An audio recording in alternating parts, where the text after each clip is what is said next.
Creativity and Innovation Week, Day 5. And I'm Dr. Cyndi Burnett, Creativity and Education Specialist. And I'm Barney, Saltzberg, children's book author, illustrator, and songwriter. And today we have a very special guest with us, Yesim Kunter, who is originally from Turkey and now lives in London. Yesim has worked for Toys R Us, Lego, and Hasbro. She is a play expert, a toy designer, and a futurist. So we are so excited to welcome Yesim for Day 5 of the World Creativity and Innovation Day Week calendar. Welcome. All right, Hi. welcome. Thank you very much. I'm very much excited to be here also. And I've been watching your videos. I love them. They're super exciting. And so today I thought the challenge is I want you to find and create your ultimate tool that kind of almost describes who you are. But in order to get there, the first thing what I want you to do is get an A4 paper or some kind of a paper and a pen, and then write down the things that you are very much interested in, or you are excited or very curious about. So it doesn't have to be, maybe you haven't had the time to discover them, but you can write it down. Your things that you think they are very interesting for you. So just make a list of them. Okay. So or like activities, like I enjoy cooking or gardening or dancing. Exactly. Like, for example, I love rowing. I love swimming in the cold water. So something in that way, and just list them. Okay, how many would you like? Maybe 10. That will help because we are going to choose 3 of them. So it's kind of like a, let's see. Okay.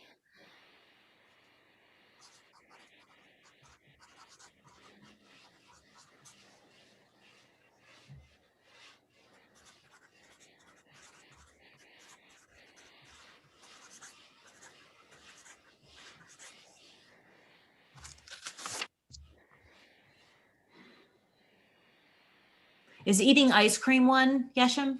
Of course, that will count. Okay. If that's what you love.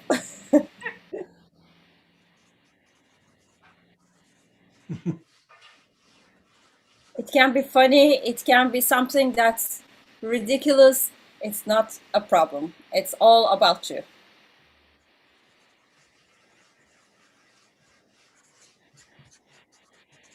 Okay. Good. So from them, if you can choose 3 of them, like the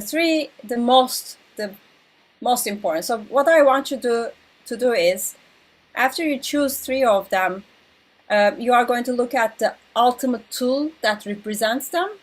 So I think that will make sense. So for example, for a rower, the most important thing is the oar, or the boat itself, for example. Okay. So we pick 3 things to start that are our favorite. Like Exactly. Our top 3? Okay.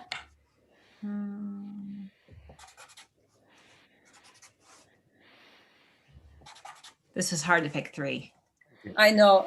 Do you want to do 4? You can do 4. I can always be flexible with my rules. Yeah, I could probably do it like 8. Well, I mean, and I didn't even include eating ice cream on there. Yeah, I added that after you said it, but except I said eating ice cream without gaining weight. So Have you figured that one out yet, Barney? No, no, but maybe with my magic thing, but that's not going to be on my final 3. Okay. All right. Now you have chosen your 3 of them. So what are they? I'm just curious. Barney, you want to go first? I put furthering my guitar skills. Okay.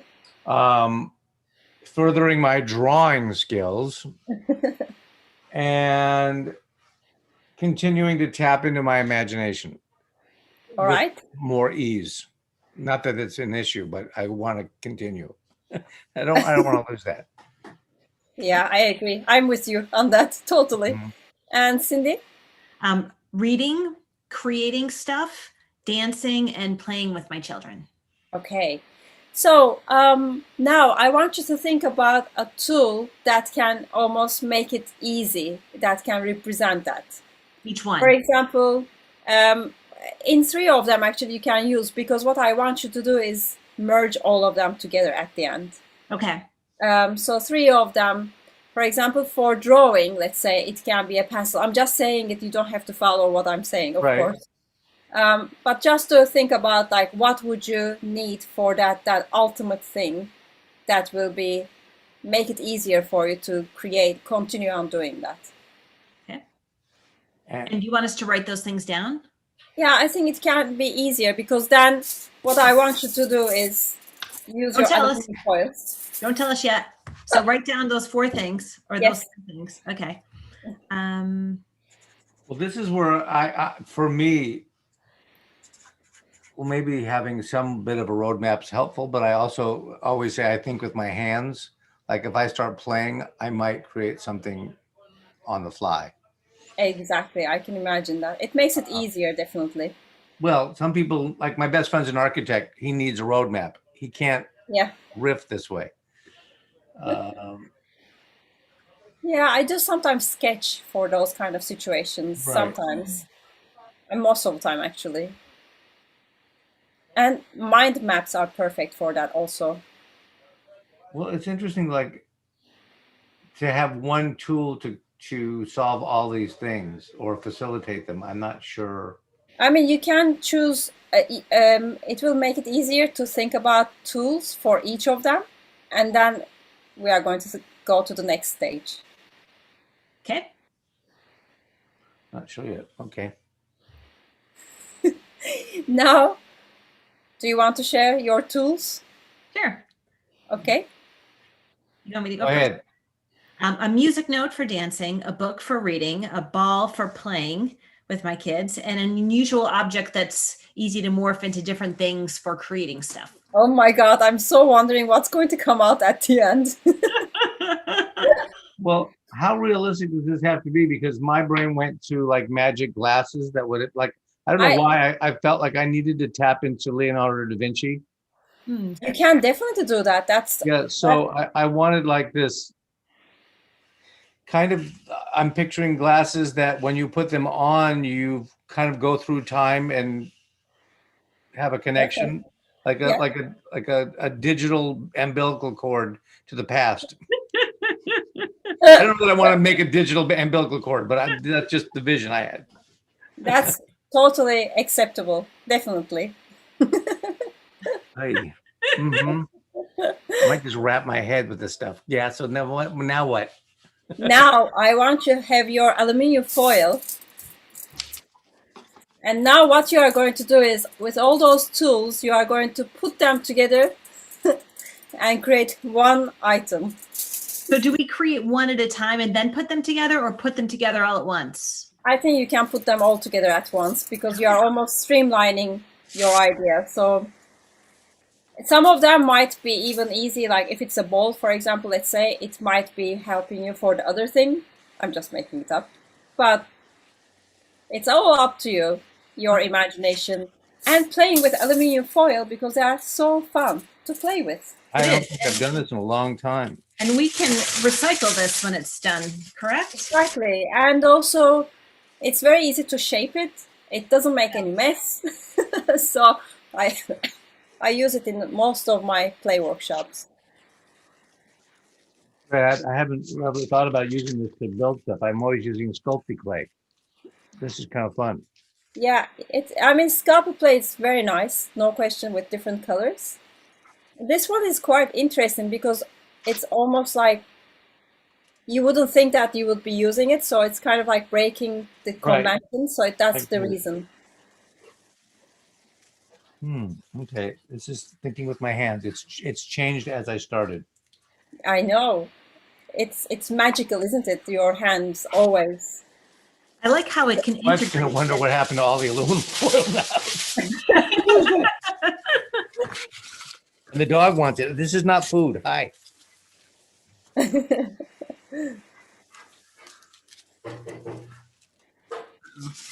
Lost my ball. All right.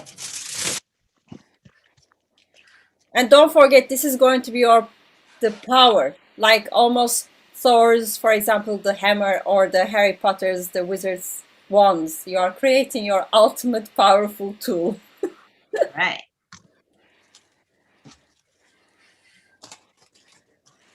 What I envision and what I'm actually making are really different. So if you're watching at home, we would love to see what you've created out of your tinfoil.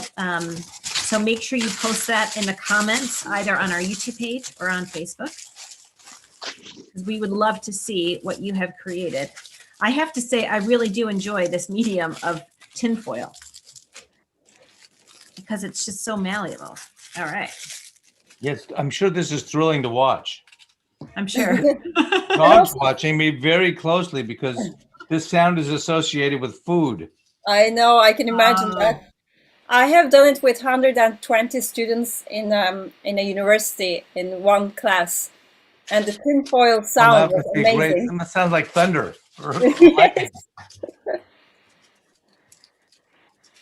And what did you to do what you do? What's your background? I'm a toy designer. I studied. You studied that? Yeah, I studied at FIT, Fashion Institute of Technology. I always assumed everybody who went there designed clothes. I would have gone there. Yeah, I mean, it's such a fun place to be because you would watch everybody who's designing garment design and everything. It's cool. There was a guy when I was in art school. I always remember. I wonder whatever happened to him, but I remember him making a waffle press to make waffles, but each waffle looked like a baby shark. Oh my God. And I just thought, my brain just never went there. And I always wondered what happened. And my school was very anti any functional art. They only wanted, so they, was an issue for me. Yeah, mine was very much all about understanding children and really making them. So we were doing like plastic toys out of vacuum, plastic vacuum, and pressing and using all the machines and everything. It was. Did you use a 3D printer? No, at that time there was no 3D printer. This is no, but now. Now, sometimes I'm not. It's cool. It's really fun. Yeah, I would love to play with that. We have a toy 3D printer in our house, and my son creates the most amazing things. Like he'll come up with an invention idea and he'll design it on the 3D printer. Oh, nice. That's cool. Yeah, their house. I would like to be born again as one of their children. Quite a group. Okay, Cyndi, did you build yours? Because mine's having trouble. Mine's ready. Yes, I'm ready. Well, let's see yours. Okay, let's see. Okay, so mine. Okay, it's see this book. Okay, can you see this is the book. Yes.